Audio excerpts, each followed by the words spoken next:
हर्ष बताइए, इस समय ब्रोकर्स के रडार पर ब्रोकर बोले में आप क्या कुछ आज लेकर के आए हैं, और वहां पर कहां पर जो है खरीदारी या बिकवाली की सलाह दी जा रही है? जी सर, लेकिन सबसे पहले सर मैं आपको कांग्रेट्स करूंगा, क्योंकि हमने कल जो पोल किया था तो उसमें 60% जो वोटिंग हुई थी वो पक्ष में हुई थी कि 25 बेसिस पॉइंट कटते हुए दिख सकते हैं, और दिग्गज एक्सपर्ट से बात की थी और वो चीज़ होती हुई दिखी भी है। बिल्कुल, ये अच्छा याद दिलाया आपने। कई बार होता ये है कि हम लोग अपनी सफलता को जो है ना वो अप्रिशिएट खुद नहीं करते, वो लगता है कि खुद की तारीफ क्या करनी, लेकिन वाकई में क्या शानदार पोल था हर्ष जो आपने किया था। 60% से ज़्यादा लोग उसमें कह रहे थे, और हमने बाकायदा कारण भी बताए थे उस पोल के अंदर कि रेट कट होगा, और वो रेट कट होता हुआ दिखाई दिया। 40% लोगों के मन में आशंकाएं थी, खासतौर से रुपए की गिरावट को लेकर के, लेकिन जो निर्णय था हमारे पोल का, वही निर्णय जो है वो आरबीआई ने सर्वसम्मत से लिया है। जी हर्ष। जी सर, अब शुरू करते हैं सर हम लोग ब्रोकर बोल।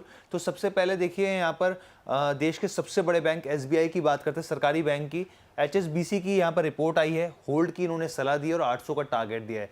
पहले जो इनका टारगेट था वो 880 रुपये का था, वहाँ से इन्होंने घटा दिया है टारगेट। अब इनका क्या कहना है, इनका कहना है कि देखिए लोन ग्रोथ और यहाँ पर जो एनआईएम के मोर्चे पर स्थिति थोड़ी सी कमजोर देखने को मिली है, और नेट इंटरेस्ट मार्जिन में जो प्रेशर देखने को मिल रहा है, इसी के चलते ही ईपीएस एस्टीमेट को भी इन्होंने घटा दिया है। ईपीएस एस्टीमेट को घटाकर इनका उम्मीद है कि एक चीज आपसे कहेंगे, थोड़ा सा अगर आप अपने बाईं तरफ थोड़ा सा हट जाएं तो जी अब जरा बोले, ताकि एसबीआई का लोगो नहीं दिख रहा था तो लोग समझ नहीं पाएंगे, अगर कुछ लोग म्यूट पे देख रहे होंगे। जी अब अपनी बात देखिए, एसबीआई की हम लोग ये टारगेट की बात करते हैं। 880 का पहले टारगेट था, इन्होंने 800 अब कर दिया है यहाँ पर। अब इसके पीछे इन्होंने लॉजिक क्या दिया है, उनका लॉजिक सबसे पहले तो ये है कि जो यहाँ पर लोन ग्रोथ रही है और साथ ही यहाँ पर जो एनआईएम रहा है वो एस्टीमेट के मुताबिक नहीं रहा है, और नेट इंटरेस्ट मार्जिन में दबाव की वजह से, प्रेशर की वजह से FY 25 से 27 के बीच ये EPS earning per share estimate को इन्होंने घटा दिया 1.5% से लेके 5% के बीच। अर्निंग पर शेयर, एक शेयर से कैसे कमाई होती है, कितनी कमाई होती है, वो एक पैरामीटर होता है जो बताता है। इसके साथ ही इनका ये भी कहना है कि जो क्रेडिट ग्रोथ है, लोन डिपॉजिट के मुकाबले क्रेडिट ग्रोथ में ज़्यादा तेज़ी से संभावना है बढ़ोतरी की, ग्रोथ की, और इसके साथ इनका कहना है वैल्यूएशन जो है अभी स्टॉक के ठीक ठाक लग रहे हैं। अब उसके बाद हम लोग बात करते हैं अगले स्टॉक की ओर बढ़ते हैं, आईटीसी की। तो आईटीसी की अगर हम बात करें तो यहाँ पे जो ब्रोकर हैं वो जेपी मॉर्गन है, ओवरवेट की इन्होंने सलाह दी है, यहाँ पर कॉल दी है, और 505 का टारगेट दिया है। तो मौजूदा जो स्टॉक है शायद 430 के आसपास ट्रेड कर रहा है, तो ये करीब 505 का टारगेट अपसाइड इनको दिख रही है यहाँ पे। अब इसके पीछे का इन्होंने रीजंस क्या दिए हैं, इन्होंने इसके पीछे के रीजंस दिए हैं कि Q3 में जो नंबर्स रहे हैं वो मिक्स रहे हैं, रेवेन्यू ठीक ठाक रहा है, मार्जिन पे थोड़ा दबाव देखने को मिला है, लेकिन जो टॉप लाइन ग्रोथ है हर सेगमेंट में बेहतर हुई है, और सबसे ज़्यादा जो सपोर्ट मिला है ना वो मिला है सिगरेट वॉल्यूम की वजह से। सिगरेट वॉल्यूम में बम्पर मांग की वजह से यहाँ पर रेवेन्यू को सपोर्ट मिलता हुआ दिखा है। इसके साथ ही इनका जो फूड सेगमेंट की बात की जाए तो यहाँ पे प्रसन्ना मोमोज की बात करें, द फ्रेश की बात करें, दिल्ली मीट की बात करें, अभी कंपनी ने यहाँ पे कई एक्विजिशंस किए हैं, और उसके वजह से इस सेगमेंट में आगे के दिनों में बढ़ोतरी देखने को मिल सकती है। इसके अलावा आप होटल की बिजनेस की बात करें या फिर एग्री की बात करें, वो अच्छे नंबर्स रहे हैं वहाँ पर, लेकिन जो दबाव देखने को मिला वो पेपर बिजनेस में दबाव देखने को यहाँ पे मिल रहा है। अब अगले स्टॉक की तरफ बढ़ते हैं, हम लोग ट्रेंड की बात कर लेते हैं। ट्रेंड को लेकर बर्नस्टीन की रिपोर्ट आई है, आउट परफॉर्म की यहाँ पे रेटिंग दी है, 6,900 का टारगेट दिया, लेकिन अपने व्यूअर्स को बता दें इससे पहले बर्नस्टीन ने 8,000 रुपये का टारगेट दिया था प्रति शेयर के भाव से, तो उससे तो ये काफ़ी नीचे आ गया, करीब 17-18% की नीचे की डाउनसाइड यहाँ पे दिखा रहा है जो अभी, लेकिन हालांकि जो स्टॉक है उसके उससे तो ऊपर ही है, लेकिन जो अपने टारगेट है उससे वो लोग नीचे आ गए यहाँ पे ब्रोकरेज।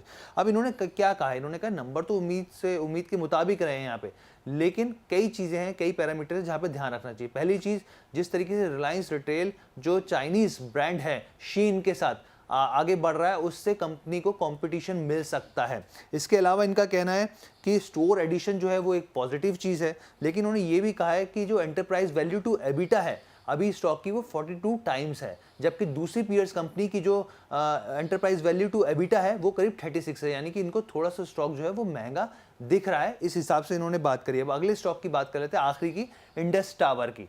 तो इंडस टावर भी रिटेल निवेशकों का काफ़ी निगाहों में रहता है ये स्टॉक। तो सिटी की रिपोर्ट आई है, खरीदारी की सलाह दी है, 490 का इन्होंने यहाँ पर टारगेट दिया है। अब इनका कहना क्या है, इन्होंने कहा देखिए प्रॉफिट आफ्टर टैक्स में 160% की बढ़ोतरी है, रेवेन्यू अच्छा है, टावर बेस बढ़ता हुआ दिखा है, तो ये सब पॉजिटिव चीज़ें जो कंपनी के स्टॉक को आगे लिफ्ट कर सकती हैं। इसके साथ ही इन्होंने ये भी कहा है कि जो 16,000 टावरों का एक्विजिशन किया गया है यहाँ पे एयरटेल से और साथ ही यहाँ पर हेक्साकॉम से, वो कंपनी के लिए फेवरेबल होगा। इसके साथ ही इसका फ़ायदा जो है कैपिटल स्ट्रक्चर को देखने को मिलेगा।